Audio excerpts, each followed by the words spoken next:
লেগেছে, টুনির রং লেগেছে।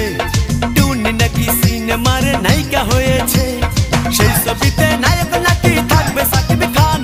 ছবিটার নাম নাকি তুমি আমার জান। টুনির জ্বালায় এবার আমার যাবে রে প্রাণ, যাবে রে প্রাণ। রং লেগেছে, মনে রং লেগেছে, টুনি নাকি সিনেমার নায়িকা হয়েছে।